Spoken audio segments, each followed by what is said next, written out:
Bora falar de futebol? Bora falar do melhor jogo da Copa do Brasil nas oitavas de final. Palmeiras e Flamengo, Allianz Parque, eu não tenho dúvida, é a grande decisão de um confronto que significa muito, evidentemente, para a competição, é vaga nas quartas de final, mas não é só isso. Nós estamos falando de mais uma decisão entre duas potências sul-americanas dos últimos anos. Ninguém no continente colocou tantas taças em alto nível nos últimos anos como Palmeiras e Flamengo. Então, não há dúvida de que é um confronto especial para nós acompanharmos e claro que a gente vai mergulhar em todos os detalhes aqui, tá? Vamos falar um pouquinho do momento dos clubes, no que eles podem se apoiar em relação à temporada, no que se pode apoiar em relação a histórico e também em relação ao time que vem a campo. Vamos falar sobre tudo isso nesse vídeo porque esse jogo merece demais. Maravilha? Antes, para você que está chegando agora no canal do Fragoso, prazer, meu nome é Rodrigo Fragoso, eu sou setorista do Palmeiras na TNT Sports e produzo análises em vídeo sobre o clube nas minhas redes sociais. Essa é uma delas. Ó, se inscreve no canal se você tá chegando agora, tá? Já me dá essa moral. Também clica no sininho, ativa o sininho. Diariamente, vídeos às 7 da manhã com uma análise sobre algum tema relevante envolvendo a Sociedade Esportiva Palmeiras. Ó, não se esquece de clicar no joinha, no like que tá aqui embaixo, que é muito importante pro canal. E também no Hype, ferramenta nova que o YouTube tá colocando em prática. Tudo isso aqui é gratuito e vai me ajudar demais. Evidente que eu espero também um comentário seu aqui embaixo sobre o vídeo, trazendo um elogio, crítica, uma análise, algo a agregar, a discordar, a acrescentar. Debata com a galera aqui embaixo, que tem muita gente boa sempre e, evidentemente, compartilhe o vídeo. Maravilha? Bora pro tema do vídeo? Sem mais delongas, olha só. Bom, primeiro a gente tem que falar do seguinte, né? O jogo começa 2-0 pro Flamengo. Partida de ida, vitória rubro-negra, inclusive saiu barato pro Palmeiras. E sendo assim, o primeiro ponto que a gente tem que observar para trazer o panorama do jogo é essas equipes, neste cenário, o que elas já vivenciaram? O cenário que o Palmeiras precisa para igualar o jogo é uma vitória por 2-0. O cenário que o Flamengo precisa para se classificar é impedir que isso aconteça. Vamos olhar para a temporada do Flamengo rapidamente? Olha só, o Flamengo entra em campo 44 vezes. Só perdeu 6 jogos. É uma equipe que perde muito pouco. Quantas dessas derrotas foram por 3 gols de diferença que eliminariam o Flamengo no tempo normal? Nenhuma. Quantas dessas 6 derrotas foram por 2 gols de diferença que levariam o jogo para os pênaltis? Uma, em abril, contra o Botafogo. Então o Flamengo vai se apoiar naturalmente também, psicologicamente, no sentido de que é muito difícil alguém conseguir vencer a equipe por 2-0. Já o Palmeiras pode olhar por outro lado, porque o Palmeiras, embora seja um momento muito complicado de instabilidade, é fato que o Palmeiras hoje vem perdendo jogos com a frequência que não perdia, vem tentando se reencontrar no sistema e tudo mais. Esse jogo tem um recorte próprio, tem um recorte de decisão no qual os jogadores vão colocar tudo e mais um pouco dos dois lados e por isso algumas coisas podem mudar. Então veja só, o Palmeiras nessa temporada, apesar de viver um momento bem difícil, ele já mostrou que tem muita capacidade de vencer por 2 gols de diferença seus adversários. Tem 27 vitórias no ano. Por 2 gols, foram 15. Dentro de casa, 11. Quer dizer, o Palmeiras tem capacidade de bater adversários por 2 gols de diferença. Prova isso com as suas vitórias ao longo do ano. E vai se apoiar nisso também.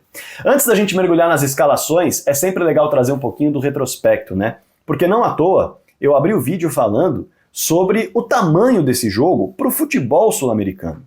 Não é pouca coisa. As equipes vêm acumulando decisões e vêm acumulando taças e troféus para suas galerias nos últimos anos como ninguém no continente. E aí tem as suas histórias próprias e também cada clube tem um ponto para se apoiar. Veja só, Palmeiras e Flamengo começaram uma rotina de decisões, vão para a 4ª em 4 anos, lá em 2021, Supercopa do Brasil. E quando o assunto é decisão, quando o assunto é eliminar o outro para ganhar um troféu, o Palmeiras leva melhor nesse retrospecto. Está 2-1. Porque lá na Supercopa do Brasil de 2021, o Flamengo vence. Nos pênaltis, no tempo normal, empate. Mas vence. 1-0 para o Flamengo em decisões. Nas outras duas, o Palmeiras leva melhor e vem nessa sequência depois dessa virada. Vence a equipe do Flamengo na Copa Libertadores da América com o acúmulo da prorrogação por 2-1 e vence na Supercopa do Brasil por 4-3. Agora está na 4ª decisão. Essa é a primeira em 2 jogos, porque todas as outras 3 aconteceram em partida única. Agora, quando a gente olha para o retrospecto de lá para cá, nesse momento de várias decisões acumuladas, o Flamengo leva melhor no todo, no macro, olhando para jogo de maneira fria. O Flamengo tem 4 vitórias em 11 jogos dentro desse período. 5 empates e o Palmeiras tem 2 vitórias. As 2 vitórias foram essas decisivas, da virada em decisões, contra o Flamengo na Libertadores e contra o Flamengo na Supercopa do Brasil. Agora, é bom destacar, e aí eu já disse, cada um vai se apoiar em um detalhe, é bom destacar que o Palmeiras tem um jejum a quebrar, se quiser manter a vantagem em relação a decisões. Porque no Allianz Parque, o Palmeiras tem tido dificuldades para vencer o Flamengo. São 7 jogos de invencibilidade do rubro-negro, com 5 empates e 2 vitórias. Essas 2 vitórias dentro dessa sequência que eu citei do Palmeiras, nos 11 jogos, aconteceram fora do Allianz Parque, em campo neutro, Montevidéu e Brasília. Portanto, Palmeiras precisa, para conseguir a classificação, acabar também com um jejum. Agora a gente vai mergulhar um pouquinho na questão envolvendo as dúvidas e as escalações para o jogo, né? Depois de falar um pouquinho sobre a temporada dos times, sobre o retrospecto desse confronto gigantesco e fantástico que tem sido no continente sul-americano, a gente precisa falar sobre um jogo desse tamanho e as peças que vão a campo. Porque um jogo desse tamanho pode colocar muitas peças no sacrifício para jogar, pela importância que tem. O Flamengo, por exemplo, já perdeu uma peça. De La Cruz não viaja para São Paulo. E é uma peça importantíssima no sistema do Tite. Talvez o melhor volante em atividade no futebol brasileiro, na minha concepção é o melhor volante em atividade no futebol brasileiro, embora uruguaio. O De La Cruz não aguentou as dores nos pés, nos calcanhares de Aquiles, também pancada no joelho, e não veio a São Paulo. É uma peça que tem uma dinâmica ofensiva e defensiva no time do Flamengo muito importante. Sai o De La Cruz, entra o Alan ou o Léo Ortiz para fazer dupla com o Pulgar, que é um 5 de fato. O próprio Tite pode colocar o Gerson por ali, é uma outra saída.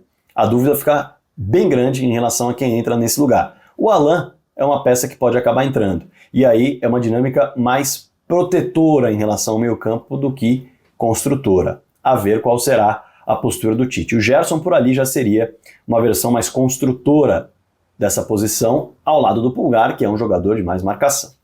O Cebolinha é uma notícia positiva para o Flamengo, mas vem muito naquilo que eu citei antes. É um jogo em que a importância é tão grande que às vezes, se houver necessidade de um sacrifício, o jogador vai fazer se houver alguma condição de jogar. O Cebolinha é na dúvida, inclusive na segunda-feira, nem mesmo realizou um treinamento de fato totalmente irrestrito. Trabalhou com preparador físico no gramado e é um jogador que tem um acúmulo de lesões. Inclusive foi tema já, algumas vezes, de entrevista do técnico Tite por conta da série de lesões desde que chegou ao Flamengo e o calendário pesado que maltrata. Não só ele, mas todos os jogadores. Pode vir, ou melhor, vem, viaja para São Paulo. Mas em que condições? Titular? Reserva? Isso também pode mexer com a escalação rubro-negra, já que se ele não tiver condições de começar o jogo, estiver vindo para o sacrifício, para pelo menos jogar 20 minutos se necessário for, o Cebolinha vai ao banco de reservas e o belo elenco que tem o Flamengo coloca à disposição do técnico Tite o Bruno Henrique para atuar por ali, ou o próprio Luiz Araújo, que já fez aquela função também por lá. O Palmeiras tem um mistério em relação ao craque do time, mas um mistério que para muitos não chega a ser uma grande dúvida. O Estevão tem condições de jogar? As últimas informações que o Palmeiras colocou foi de que ele segue em cronograma de recuperação no núcleo de saúde e performance. E não de treinamento, de transição física, mas evidentemente que, como eu disse, em jogos desse tamanho, dependendo da situação, um sacrifício pode ser feito. E a gente sabe a relevância que o Estevão tem para o time do Palmeiras. Não seria... Aliás, seria muito surpreendente o Estevão estar em campo, mas eu não descartaria colocá-lo como dúvida e não como uma garantia de ausência. O fato é que ele não é a única dúvida. O Palmeiras, pelo momento difícil que vive, tem tido várias mudanças na sua equipe titular. E a escalação em si é uma grande dúvida, porque o próprio técnico Abel Ferreira, observando o que fez nos últimos 2 jogos, ele chega a colocar 3 volantes em campo contra o Flamengo, um deles fazendo um papel mais de meia, que é o Rios, mas ainda assim eram 3 volantes de origem, enquanto que no duelo contra a equipe do Internacional, o técnico Abel Ferreira se utiliza de 3 zagueiros e modifica o esquema mais uma vez. Lembrando que anteriormente chegou a usar pontas, algo que não usou no confronto contra o Flamengo. Então, são várias modificações que vêm sendo feitas. Se fosse para arriscar, nomes que certamente não devem ficar fora do jogo são 6. O goleiro Everton, o zagueiro Gomes, o zagueiro Murilo, o volante Aníbal Moreno, o meia Rafael Veiga e o meia atacante Felipe Anderson. Esses 6 nomes estarão em campo. Tenho essa convicção. E aí, são 4 vagas em aberto no Palmeiras. A lateral esquerda pode ter Vanderlan ou Caio Paulista. Vai depender muito de qual característica Abel Ferreira vai querer colocar em campo. Na lateral direita, uma dúvida enorme. Giai jogou alguns jogos em sequência. Mike teve dores musculares, mas é o titular da posição. Rocha, que entrou e deu assistência contra o Internacional e está bem fisicamente. Lateral direita em aberto também. Quem vai compor o meio-campo? Com Aníbal Moreno e também com Rafael Veiga. De um modo geral, um volante. Zé Rafael, Menino e Rios brigam pela posição, são as peças mais utilizadas, apesar de Fabinho e Rômulo, por exemplo, poderem aparecer nessa função, mas aí seria uma surpresa enorme. E outro, né? A depender do lado que o Felipe Anderson jogar, pinta dúvida no ataque. E será que de fato o Felipe Anderson jogará pelo lado? Ou será que formará mais um meia por dentro? Não se sabe exatamente. Agora, Rony pode aparecer aberto pelo lado esquerdo, Dudu pode aparecer aberto, Lázaro pode aparecer aberto. E no ataque, Flaco vem titular ou o Rony aparece centralizado? Ou ele coloca Rony pela esquerda, Flaco centralizado e Felipe Anderson pela direita. Veja só quantas possibilidades existem nas mãos do Abel. São muitas dúvidas que aparecem, mas a expectativa é de um jogo no qual o técnico Tite se resguarde e busque as costas do Palmeiras, já que haverá necessidade total e completa do time de Abel Ferreira se expor. Do time de Abel Ferreira tentar amassar, tentar sufocar, afinal são 2 gols para tirar diante de uma equipe que, como eu disse no início do vídeo, não é uma equipe que costuma perder por 2 gols de diferença. Vai precisar de um ambiente eufórico, de um ambiente que gere confiança, e assim, claro, vai acabar se expondo porque joga contra o relógio e contra o placar. Tite vai tentar usar velocidade, seja com Cebolinha, se tiver condições, seja com Bruno Henrique pelo lado esquerdo, se for o escolhido, seja até com Luiz Araújo, se for escolhido pelo lado esquerdo também, ou até pelo lado direito, a depender do que ele fizer com o Gerson, pode colocar 2 jogadores de velocidade pelos lados. Fato é que isso deve ser uma arma explorada pelo técnico Tite. Enquanto o Palmeiras vai encarar uma equipe mais fechada, mais cautelosa, e é um time naturalmente de cruzamentos. É um time que gosta de viradas de bola e de levantar as bolas na área. É um dos times que mais cruza no campeonato e na temporada, Campeonato Brasileiro, para pegar uma amostragem grande. E aí, justamente por isso, vai tentar se utilizar fatalmente de peças que tenham essa valência. Por exemplo, o próprio Flaco Lopes é um cara que, pelo alto, costuma, não só pela altura, mas pelo bom posicionamento, colocar bolas na rede. Rony, que vive um ano muito abaixo, é bem verdade, é uma peça que tem capacidade também de se antecipar a zagueiros e de bagunçar a grande área. Pode ser que ele apareça, como eu disse, deslocado pelo lado, mas, dependendo da posição com bola do time do Palmeiras, jogue junto com o Flaco Lopes ali dentro da grande área, abrindo espaço para o lateral jogar pelas pontas. Isso pode acontecer. O próprio Abel Ferreira pode inclusive se utilizar da bola parada, que é um problema que o técnico do Flamengo tem sofrido.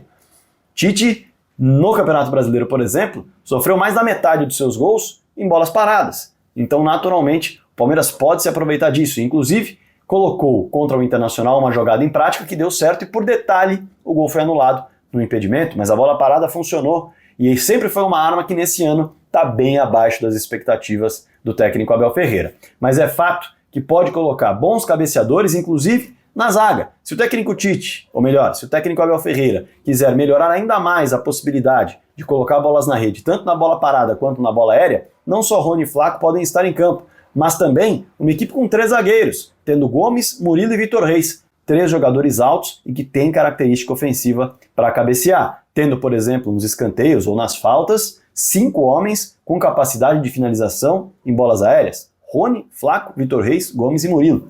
Isso pode acontecer, mas como eu disse, tudo depende das opções de Abel, já que hoje é imprevisível aquilo que ele vai colocar em campo, tendo em vista todas as modificações que ele tem feito para reencontrar o Palmeiras, assim como aconteceu em 2023, quando também teve bastante dificuldade, em 9 jogos venceu apenas 1, mas quando encaixou o time, acabou campeão brasileiro. Será que parte para encaixar o time já nesse jogo contra o Flamengo vai ser suficiente para encarar uma equipe do técnico Tite tão segura e tão veloz? Bom, vamos saber, claro, depois desse confronto na quarta-feira, um jogaço histórico, marcante, que certamente vai ficar na memória de muita gente, porque são duas potências em ação, lutando por uma vaga nas quartas de final da Copa do Brasil. Deixe seu palpite aqui embaixo, algo a agregar, fique super à vontade para comentar também o que você espera do jogo, o que você espera desse confronto marcante. Enfim, o espaço é todo seu. Não esqueça de se inscrever aqui no canal, também de clicar no sininho para ativar as notificações. Clica no hype, clica no like, espalhe o vídeo para todo mundo e bora falar de futebol.